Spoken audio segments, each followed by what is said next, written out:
Trump is worried about Democrats flipping Texas. Recent polling from the University of Houston shows both James Tallarico and Jasmine Crockett within the margin of error against the two most likely Republican opponents in that race. And Trump is so freaked out by the situation in Texas that he is uncharacteristically pretty silent-ish about it, refusing to endorse a Republican candidate in the primary campaign, choosing instead to keep his powder dry and leave his options open. I just haven't made a decision on that race yet. It's got a ways to go, and I haven't. He's a good man. John is a good. I like all three of them, actually. I like all three. Those are the toughest races. He likes them all. How hard to choose. Why would he endorse a candidate now when early voting in Texas has already begun? Trump is kind of scared, it seems. He is scared of the Democratic candidates in Texas. Scared enough that he doesn't want to insert himself in the race and back a single candidate who might go on to lose the general election. And Trump has every reason to be scared of either Democrat in that race. I mean, James Tallarico has exhibited an ease in weaving faith and morality into his message that's really broken through, attempting to appeal to a coalition much broader than Democrats in a state where you typically need Republicans and independents to win. And as I mentioned before and at the top of the show, Congresswoman Jasmine Crockett has been holding this administration's feet to the fire at every single chance she gets. She's held them accountable on their treatment of children who are imprisoned inside a Texas detention center. She's held them accountable on their botched release of the Epstein files, including in a hearing with Pam Bondi just last week.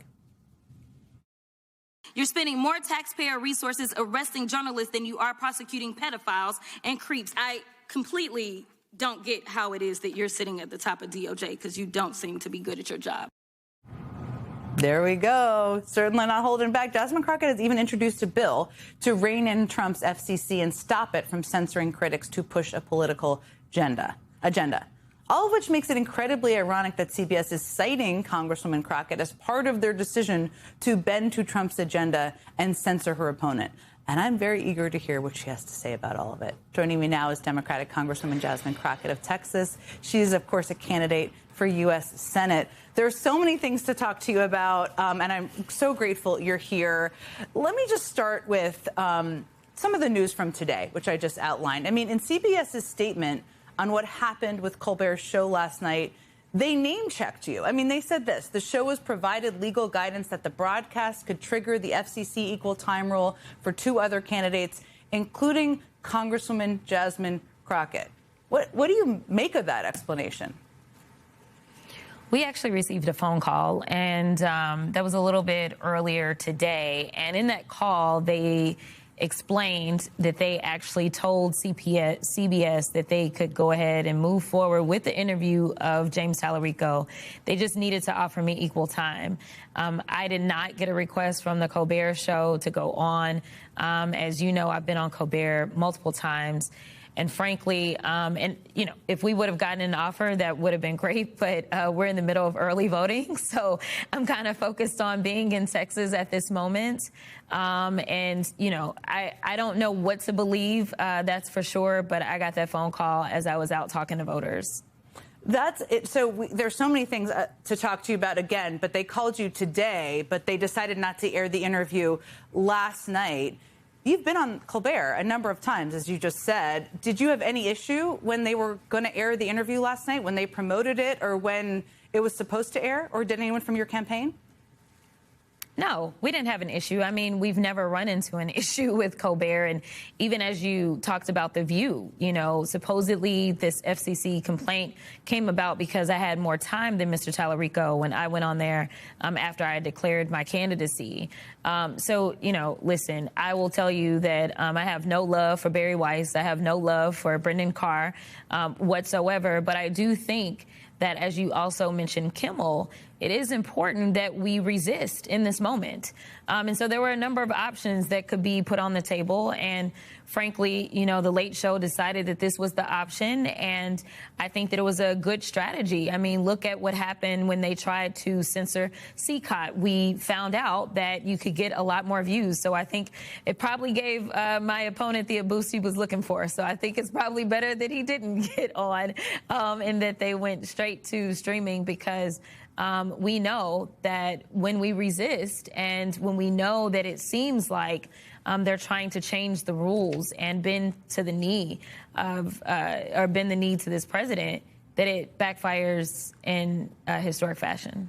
Spectacularly over and over again. And you have been no stranger to them going after you as well, I know.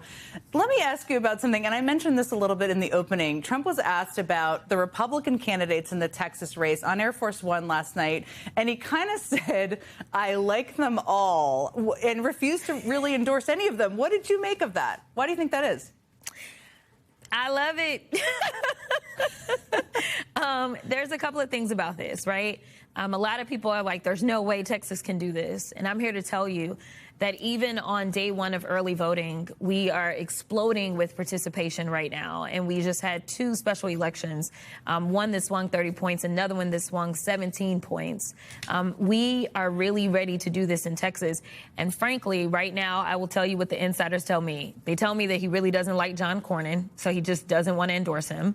We know that the Republicans have already spent $50 million trying to boost Senator Cornyn in this primary, yet he is still trailing Ken Paxton, who only raised $1 million last quarter. We also know that supposedly his chief of staff does not like Ken Paxton. So there's that. And then Wesley Hunt doesn't really have a shot. So he doesn't really know what to do. There are people that are pulling at him in different ways, trying to tell him what's most strategic to do. But there was a poll that actually dropped today that had me ahead of all 3 of them. So whichever way they decide to go, we're ready to win this thing. I'm sure Donald Trump loves Congresswoman Jasmine Crockett, who may be the Democratic nominee, calling out his fearful strategy right now. You are most known. You are known to so many people watching right now and so many people out there for a range of viral moments. I played kind of one of them from last week, but you've had so many of them, humorous jabs at Republicans on the Hill. But you're, of course, much more than that, as everybody is, but as everybody who's in elected office is. Often people are caricatured. What else do you wish more Texans knew about you? Yeah, so first of all, I wish they knew that I actually started my political and legal career in rural East Texas, and that I served on the Agriculture Committee last cycle. So I'm that girl that actually can go into rural Texas, even though I represent the Dallas area. And I've been talking to our Texas farmers and ranchers way before I was looking at running for the U.S. Senate. I understand the challenges that are facing all Texans, whether you're talking about our farmers and ranchers that are currently filing record bankruptcies, or whether you're talking about that mother who may be sitting at home wondering whether or not she's going to have enough money to pay for health care and food on our table. We are leading in uninsured in the country. We have been leading in uninsured for a very long time. But as someone who lived in rural East Texas, I know what it is to have to go to Shreveport or go to Dallas so that I can actually see a healthcare professional because there's not one that's there. Listen, the challenges that Texans are facing, especially as it relates to affordability, with us being one of the top exporting states in the entire country, they are real. And so we've got to rein in this out of control administration. We've got to make sure that we're getting these tariffs under control. We've got to start to grow our economy instead of continuing to shrink it. We've got to make sure that housing is a real dream that can be realized by all Texans. And so we've got to make sure that these terrible policies around immigration that are impacting us everywhere. The final point that I'll say, because I know you're ready to move on, but today was a really emotional day for me as I walked into a building and there was another business that was there. And a doctor came out at her facility and she said to me, I just want to tell you this story about someone that works in my office. She said, your security detail came in to do advance work and she went and hid under the desk in the office. She said, now she is a citizen, but she is a Latina. And she was so scared. She was in tears and under her desk because she thought that your advance officer was actually ICE. This isn't the America that we deserve. We deserve so much better. And when they realized that he was actually an officer for me, instead of being tears of sadness, it was tears of joy because she knows that I stand up and I fight for all of us. I don't want to live this way, and I honestly don't think most Americans want to live this way. So we need somebody who knows how to fight this administration and won't back down. And I'm excited to get into the Senate and do just that.